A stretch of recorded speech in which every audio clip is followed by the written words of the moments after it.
Hello বন্ধুরা, তোমরা সবাই কেমন আছো? আশা করছি ভালো আছো। আমরা তো এখানে ভালোই আছি। তাহলে চলো দেখি আজকে রাধাদের বাড়িতে কি গল্প হয়। দেখো বন্ধুরা, রাধার বাড়িতে একেবারে লন্ডভন্ড হয়ে আছে। তাহলে চলো দেখি কি হয় এরপর। আর তখনই তো দেখছি রাধাদের বাড়িতে রাধিকা এসে যায়। ই মাই, কি অবস্থা! রাধাদের বাড়িতে এসব কি হয়ে আছে? চেয়ার টিয়ার পড়ে আছে, রাধার মালা পড়ে আছে খুলে। এই মাই, কি অবস্থা! ও মা গো, রিনিকে তো ফোন করলাম, কিন্তু রিনি তো ফোন ধরলো, ও তো আসছে বললো। আর আমার তো এগুলো দেখে মাথা বনবন করে ঘুরছে। কি করব এখন আমি? তাহলে গুন্ডারা রাধাকে কিভাবে কিডন্যাপ করে নিয়ে গেছে সেটা ভেবেই তো আমার মাথা বনবন করে ঘুরছে। ঠিক সেই মুহূর্তেই তো রিনি চলে আসে রাধাদের বাড়িতে। এই রাধিকা, রাধিকা, তুই আমাকে ফোন করলি কেন রে এত ব্যস্ত হয়ে? আর বলিস না রিনি, দেখ রাধার বাড়ির কি অবস্থা। তুই তো শুনেছিস সবই। কি শুনেছি? আমি তো কিছু শুনিনি। আরে জানিস না, রাহুল তো ফোন করে বললো রাধাকে কিডন্যাপ করে নিয়ে গেছে। আর দেখ ওদের বাড়ির কি অবস্থা। হ্যাঁ রে, তাই তো দেখছি। এই সমস্ত কি করেছে! ও মাগো, চ চ চ চ, আমরা এগুলো আগে পরিষ্কার করে নি সব। চ চ চ। হ্যাঁ হ্যাঁ চ। আমার তো ভীষণ খারাপ লাগছে, আমার খুব ভয় করছে। জানিস তো কি হবে কি জানি। ওরা কখন আসবে? ঠিক আছে, ওরা যখনই আসুক, চ আমরা আগে এগুলো সব পরিষ্কার করি। যাই, আমি আগে এই চেয়ারটা তুলে দিই। এই বলেতে রিনি চেয়ারটাকে নিয়ে তুলতে থাকে। এই চেয়ারটাকে তুলে নি। এই বলে তো রাধিকাও চেয়ারগুলোকে তুলে নিয়ে ঠিক করে বসিয়ে দেয়। যাই যাই, এই চেয়ারটাকে তুলে নি। বাবা, কি অবস্থা রাধার বাড়ির! বালিশটা ঠিক করে গুছিয়ে দি। এই রাধা, এই রে, আমি রাধাকে ডেকে ফেলছি। রাধা কতই না কষ্টে আছে, কি জানি রাধার কি হচ্ছে। ভালো লাগছে না আমার রাধিকারে, আমার একটু ভালো লাগছে না। হ্যাঁ রে রিনি, আমারও তো ভালো লাগছে না, কিন্তু কি করি বলতো। নে নে, চাদরটা নে, গুছিয়ে নে। রাহুল বলেছে রাধাকে খুঁজে পাওয়া গেছে, ওরা এক্ষুনি আসছে, কিন্তু রাধার অবস্থা বিশেষ ভালো নেই। ও মা, তাই নাকি? কি বলছিস রে? আমার তো শুনেই বুকটা কেঁপে উঠছে পুরো। রিনি, চাদরটা নে। হ্যাঁ হ্যাঁ, এই তো আমি গুছিয়ে দিই। এই বলে তো রিনি চাদর গোছাতে থাকে। যাই যাই, চাদরটা রেখে দিই। কি হবে কি জানি। এই বলে তো রিনি চাদরটা বিছানায় সুন্দর করে আবার রেখে দেয়।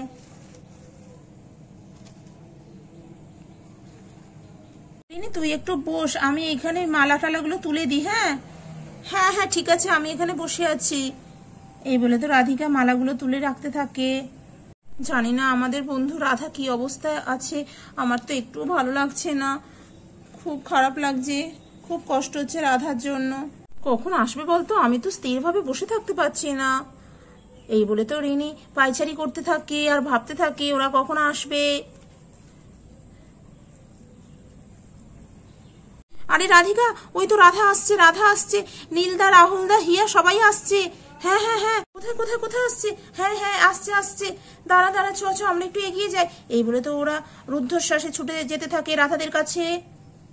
ওমা বন্ধুরা, দেখো এখানে তো রাধাই দেখছি নীলকে কোলে করে নিয়ে আসছে। কি অবস্থা গো! কি হয়েছে তাহলে নীলের? আরে রাধা, কি অবস্থা রে? নীলদাকে তুই ওইভাবে নিয়ে আসছিস কেন রে? আর বলিস না, দাঁড়া, তোদের নীলদাকে আগে শোয়াই। ও দেখ না অসুস্থ হয়ে গেছে গুন্ডার সাথে মারপিট করে। কি বলি বলতো, আমার হয়েছে যত জ্বালা। দাঁড়া দাঁড়া দাঁড়া, তোদের নীলদাকে আগে শোয়াই।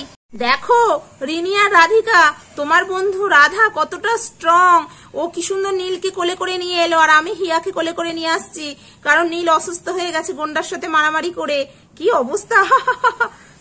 আরে রাহুল, তোমার সবসময় খালি মজা করা। বলো তো কি হয়েছে আসল ব্যাপারটা? আরে আরে রাধিকা, আমি সবকিছু বলছি। আগে আমি ওষুধের দোকানে যাই, ওষুধ নিয়ে আসি। তোমরা ততক্ষণ নীলের চোখে মুখে জল দাও। আগে ওর জ্ঞানটা ফেরানোর ব্যবস্থা করতে হবে। তোমাদেরকে পরে সবকিছু আমি বলবো। এই বলে তো রাহুল চলে যায় ওষুধের দোকানে। রিনি রে, তুই যা, জলটা নিয়ে আয় তো, আমি একটু নীলবাবুর কাছে থাকি। নীলবাবু, আপনার কি হলো? নীলবাবু, নীলবাবু উঠুন, তাড়াতাড়ি উঠুন। এনে এনে রাধা, জলটা নে, জলটা নে। আগে নীলদার চোখে মুখে জলটা ছিটকাতো। হ্যাঁ হ্যাঁ, নিয়ে আয় রিনি, তাড়াতাড়ি নিয়ে আয়, জলটা নিয়ে আয়। এই বলে তো রিনি জল নিয়ে যেতে থাকে রাধার কাছে। আচ্ছা বলতো রাধা, সত্যি করে কি হয়েছে? তুই তো নাকি অসুস্থ হয়ে গিয়েছিলিস, আমি শুনলাম, রাহুল ফোন করে বললো। তারপর আবার নীলদা কি করে অসুস্থ হলো বলতো? আরে আমি তো দেখছি রাস্তায় পড়ে আছি, আর পাশে নীলবাবু অজ্ঞান হয়ে পড়ে আছে। তার আগে কি ঘটনা হয়েছে আমি জানি না রে। এখন সুস্থ আছিস তো রাধা? হ্যাঁ, আমি পুরোভাবে সুস্থ আছি, কিন্তু নীলবাবুর জন্য আমার ভীষণ খারাপ লাগছে, ভীষণ কষ্ট হচ্ছে। ওনার তাড়াতাড়ি জ্ঞান ফেরানোর ব্যবস্থা করতে হবে। কি হয়েছিল ঘটনা আমাকে সম্পূর্ণটা জানতে হবে, নইলে আমি একটুও স্বস্তি পাচ্ছি না রে। হ্যাঁ হ্যাঁ, তা তো হবেই। ঠিক আছে ঠিক আছে, নীলবাবুকে তাড়াতাড়ি আগে জ্ঞানটা ফেরাতে হবে। এই তো দেখি নীলদা, দেখি এই তো। রাধা দেখ দেখ কি হলো, দেখ দেখ। এই বলে তো রিনি নীলের চোখে মুখে জলে ছিটে দিতে থাকে।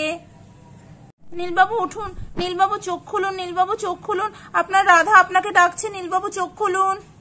এই রিনি, নীল তো এখনো চোখ খুলছে না রে, কি হবে রে এবার? রাহুল তো এখনো আসছে না ওষুধ নিয়ে। হ্যাঁ হ্যাঁ, দাঁড়া দাঁড়া, আমি একবার রাহুলদাকে ফোন করছি, দাঁড়া দাঁড়া। তো রাহুল ইজ কামিং, আর কোনো চিন্তা নেই, নীল এক্ষুনি সুস্থ হয়ে যাবে। আমি ওষুধ নিয়ে চলে এসেছি, তোমরা আর চিন্তা করো না। হ্যাঁ হ্যাঁ, রাহুলদা তাড়াতাড়ি এসো, রাহুলদা তাড়াতাড়ি এসো, নীলকে এখানে খুবই চিকিৎসার প্রয়োজন আছে, নীলকে এক্ষুনি সুস্থ করে দিতেই হবে। হ্যাঁ হ্যাঁ হ্যাঁ, তোমরা চিন্তা করো না, আমি এক্ষুনি যাচ্ছি। এই বলে তো রাহুল ওষুধ নিয়ে চলে আসে। তো এই ইঞ্জেকশনটা পুশ করলেই নীলের এক্ষুনি জ্ঞান ফিরে আসবে। রাধা দেখি নীলের গা থেকে চাদরটা একটু সরিয়ে দাও, হাতে আমাকে ইঞ্জেকশনটা পুশ করতে হবে। হ্যাঁ হ্যাঁ, এই তো রাহুল, তো আমি চাদরটা সরিয়ে দিয়েছি। এই বলে তো রাহুল ইঞ্জেকশন পুশ করতে থাকে। এই তো আমার ইঞ্জেকশন দেওয়া হয়ে গেছে, আর একটুখানির মধ্যেই নীলের জ্ঞান ফিরে আসবে। এখন নীল এখানে শুয়ে আছে, শুয়ে থাক, ওর রেস্টের প্রয়োজন আছে, একটু পরেই একটু জ্বর আসতে পারে, তারপরেও পুরোভাবে সুস্থ হয়ে যাবে। রাধা তুমি আবার কাঁদছো কেন? কিচ্ছু হবে না, নীল এক্ষুনি সুস্থ হয়ে যাবে। তো তাই যেন হয় ঠাকুর, তাই যেন হয়, আমার নীলকে ভালো করে দেয় যেন, আমার তো একদম ভালো লাগছে না। কি হবে কি জানি, নীলবাবুর এখনো জ্ঞান ফিরছে না। এই বলে তো রাধা ভীষণ কান্নাকাটি করতে থাকে। রাধা রাধা রাধা। দেখো বন্ধুরা, নীলের তো জ্ঞান ফিরে আসছে, আর জ্ঞান ফিরতেই ও রাধা রাধা বলে চিৎকার করছে, কিন্তু চিৎকার করতে পারছে না, ওর শরীর ভীষণ দুর্বল। এই তো নীলদার জ্ঞান ফিরে এসছে, নীলদার জ্ঞান ফিরে এসছে। রাধা রাধা। নীলবাবু আপনি এত কথা বলবেন না, নীলবাবু এখনই আপনি এত কথা বলবেন না, আপনি আগে একটু রেস্ট করুন, রেস্ট করুন। না রাধা রাধা রাধা, আমার না খুব কষ্ট হচ্ছে রাধা। হ্যাঁ হ্যাঁ হ্যাঁ, আপনার শরীর ভীষণ দুর্বল, ওই জন্য আপনার কষ্ট হচ্ছে, আপনি চুপ করুন, আপনি চুপ করুন। রাধা রাধা কোথায়? রাধাকে তো গুন্ডা তুলে নিয়ে গিয়েছিল। রাধা আরে বন্ধু তুই কি করছিস রে? বন্ধু তুই কি একটা বিপদ ঘটাবি নাকি? হ্যাঁ, তুই এখন ভীষণ দুর্বল, তুই শো, চুপ চুপ করে শো তুই। না না, আমি না, আমার ভীষণ মাথা ঘুরে গিয়েছিল, আমি পড়ে গিয়েছিলাম, তারপর আমার আর কিছু মনে নেই, কি হলো কি জানি। রাধা তুমি বলো তারপর কি হলো? রাধা রাধা। হ্যাঁ হ্যাঁ নীলবাবু, আমি বলছি, আপনি যখন পড়ে গিয়েছিলেন আমি জানি না তার আগে কি হয়েছিল, তারপরে দেখছি আপনিও পড়ে আছেন রাস্তার মধ্যখানে, আমিও পড়ে আছি, আস্তে আস্তে দেখছি সব রাস্তায় লোকজনও বিশেষ ছিল না, আমি তারপর আপনাকে নিয়ে এলাম।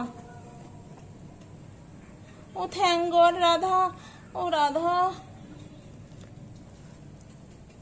এই তো আমার নীল আঙ্কেলের জ্ঞান ফিরে এসছে, নীল আঙ্কেলের জ্ঞান ফিরে এসছে, কি মজা, নীল আঙ্কেলের জ্ঞান ফিরে এসছে। নীল আঙ্কেল তুমি ভালো আছো নীল আঙ্কেল? হ্যাঁ হিয়া সোনা, আমি এখন একটু ভালো আছি হিয়া সোনা, তোমরা ভালো আছো তো হিয়া সোনা? হ্যাঁ নীল আঙ্কেল, আমি ভীষণ ভালো আছি। রাধা তাহলে আমি এখন আসছি, জানো তো নীলের একটু জ্বর আসবে, ও এখন ঘুমিয়ে পড়েছে, ঘুমিয়ে পড়ুক, তারপর একটু সেবা যত্ন করলে পারে ও আবার আগের মতো সুস্থ হয়ে যাবে, তুমি বেশি চিন্তা করো না, আর যদি দরকার লাগে আমাকে কিন্তু ফোন করে জানাবে, কেমন রাধা? আচ্ছা রাহুলদা, ঠিক আছে। রাধা আমি তাহলে এখন আসছি, জানিস তো আমরা আবার পরে আসবো, তোরা ভালোভাবে সাবধানে থাকিস, ঠিক আছে? আর দরকার পড়লে কিন্তু অবশ্যই ফোন করে জানাবি। এই বলে তো রাধিকা চলে আসে নীলেদের বাড়ি থেকে। রাধা আমিও আসছি, জানিস তো অনেক সন্ধ্যা হয়ে গেল তো, আবার পরে আসবো। এই বলে রিনিও তো চলে আসে। হ্যাঁ রিনি যা তাহলে। বন্ধুরা দেখলে তাহলে, যদি এপিসোডটি তোমাদের ভালো লাগে তাহলে প্লিজ একটি লাইক করে দিও, আর আমাদের চ্যানেলটিকে সাবস্ক্রাইব করতে প্লিজ ভুলে যেও না। সবাইকে অনেক অনেক ধন্যবাদ এপিসোডটি দেখার জন্য।